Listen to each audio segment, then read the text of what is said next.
tell me about yourself. The most useless question asked at every single job interview. Like, what does that even mean? What do you want to know about me? And guess what? There's plenty more of these ambiguous questions left for you in the remaining 45 minutes of the interview. In today's video, I want to talk about the dumbest questions asked at job interviews, some good answers for them, and why the whole experience is a humiliation ritual. Because I'm personally invested. The question is, are you? So let's start off this video with a banger. Tell me about yourself. So why is this question dumb? Man, I hate this question. Like, do you even read my CV or my resume? Like, that would tell you enough. What do you want to know? Like, do you want to know my sense of humor? Like, my education, my experience, my favorite food? Like, come on, people. It's so ambiguous. And because of that, people end up monologuing and tangenting and trying to get everything that they know in their answer. All while the interviewers face palming internally, like thinking, man, shut them up. See, now a good response to this type of question is with the BEAT framework. What does that mean? Well, BEAT stands for background, experience, achievements, and the type of person that you are. So for your background, you'd cover things like your education and the relevant job roles that you've had up until this point. For your experience, this is all about the skill sets that you have and how that applies to the company and the role that you're interviewing for. For achievements, this can be personal. However, I'd recommend career-based achievements, things from your previous job roles and how they relate to this company. And the T, well, the type of person you are. Well, for this, you should think about who you are honestly as an individual and how that brings value to the company. So an example of an answer using BEAT to tell me about yourself might look like this. Thanks for the opportunity. My name is X and I'm a self-starting, highly disciplined professional looking to drive results for your business. I studied X at uni and held XYZ number of roles over the last couple of years. As a result, I've been responsible for delivering A, B, C, D, managing this or that, and solving X for my company. One of my biggest achievements was when I solved or launched this new thing, product, feature, process, strategy, and it delivered Y results for the company. Now, as an individual, I think I'm an analytical, strategic thinker, someone who works well with a diverse range of stakeholders and is looking to deliver tangible results for your company.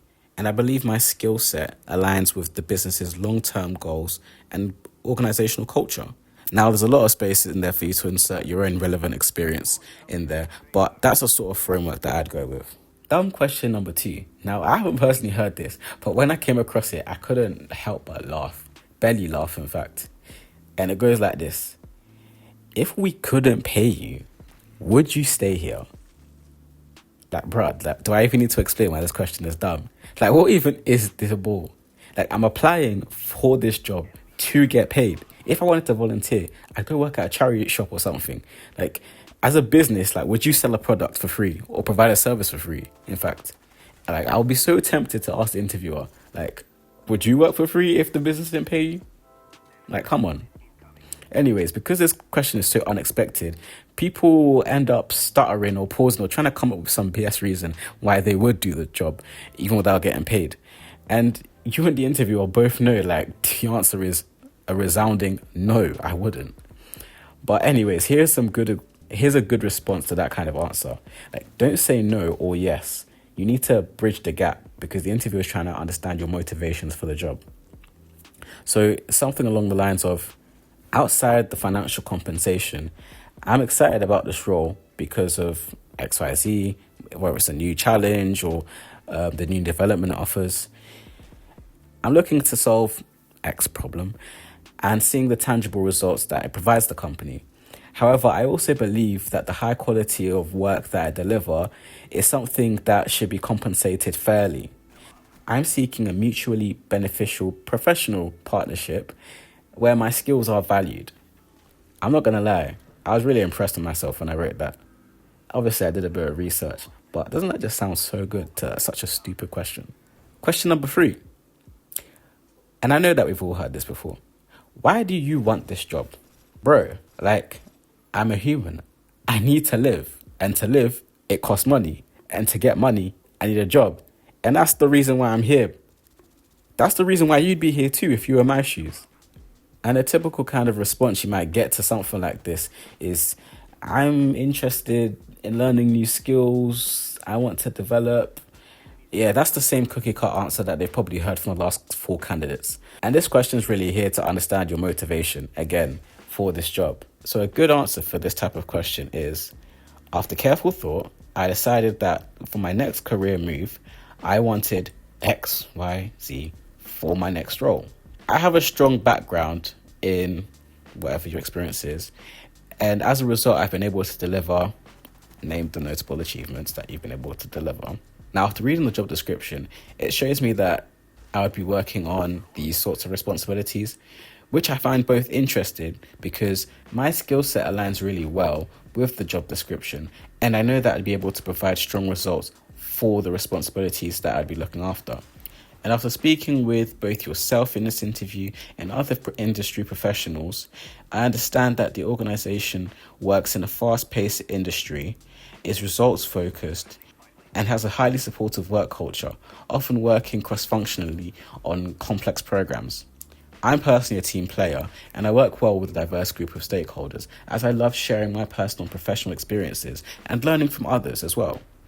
As a result, I'm not only interested in the role, but I know that I will thrive in this role and deliver high quality work for the organization and become a key pillar within the team. Now, bro, doesn't that answer sound AI generated? Well, it isn't. I thought of that myself. Let me know if it was a good response. I think it is. Question number 4. Now, doesn't this question scream humiliation ritual? What other reason would you ask this question than to see me embarrass myself in front of you? And what question is that? What are your weaknesses? You're basically asking me to insult myself for your pleasure. And if I do it, now I look cocky. It's a catch-22. I'm a rock in a hard place. A snail in a fast race. Bars. Some of the things that you might hear in response to this are, well, I'm a perfectionist, which sometimes means that I'm too critical on my high standard of work. But that just makes you sound like you're full of it and you take too long to deliver what's required of you. See, after thinking about this question, I think it's there to see if you're self-aware enough to reflect on where you have areas to improve on and what you've done to improve on those areas.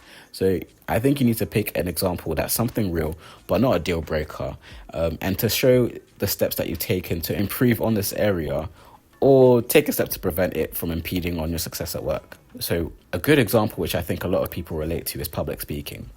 So you could say something like, in small settings, I'm very confident and I'm able to share my thoughts clearly and confidently. However, I struggled in the past to project that same level of confidence and clarity when addressing a larger audience due to the nervousness and fears of making a mistake.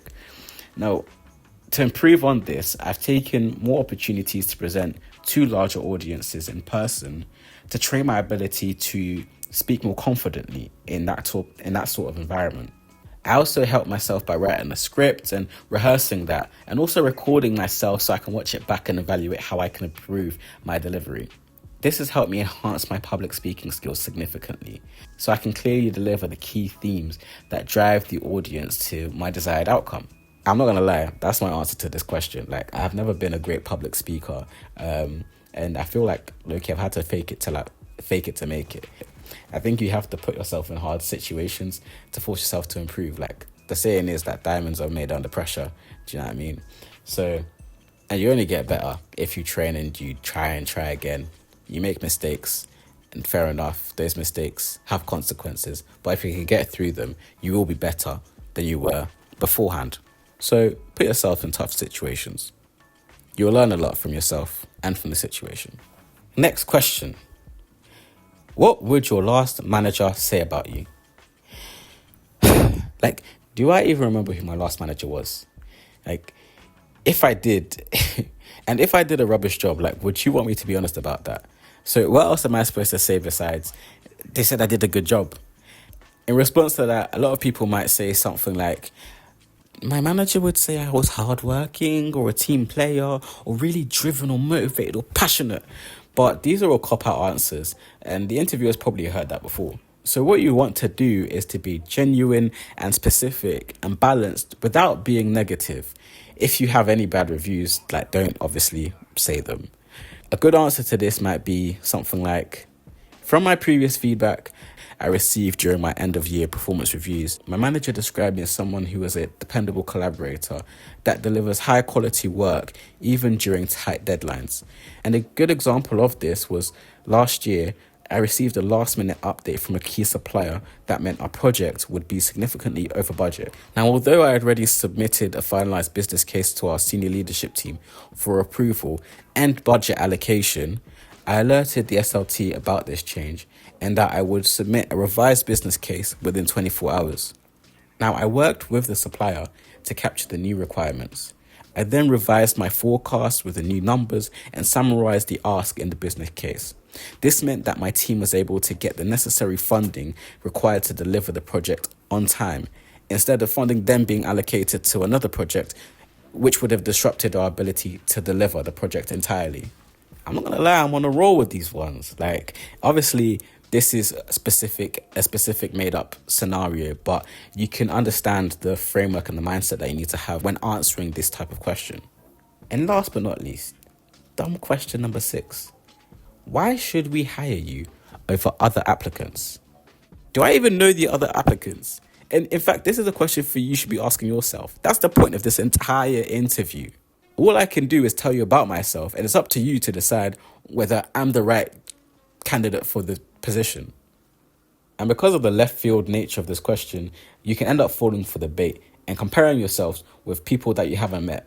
You can say something like, other people might be slow to take action, but I'm actually very decisive. But how can you even know that? Like, you haven't even met these other people. So what happens if the interviewer interviews the other people and it turns out everyone's decisive? Now you have nothing over them. So my recommendation is to not even play the game to begin with. Don't compare yourself to other people that may be applying for the role.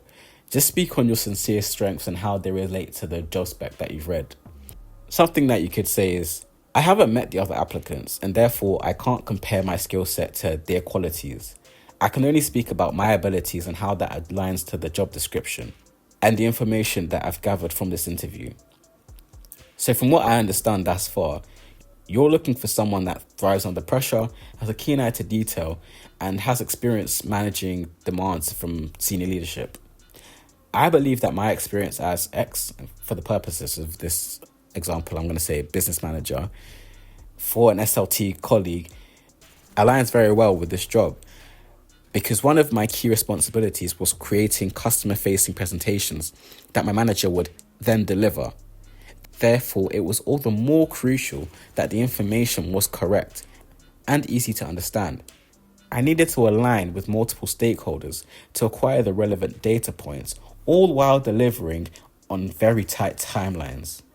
Ladies and gentlemen, after an answer like that, I mean, you're basically guaranteed the job. Am I lying? Am I wrong?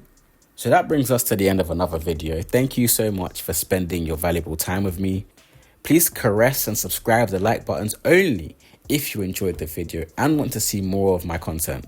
Drop a comment if you had an opinion on any of the dumb interview questions I shared in this video, any of the answers that I gave, and let me know if you've got an interview coming up that you're preparing for. Feel free to also drop any suggestions on any future topics that you'd like to see covered. I mainly cover personal finance, money, but I also talk relationships and just general life observations that I've been able to gather. That's all because I'm personally invested. The question is, are you?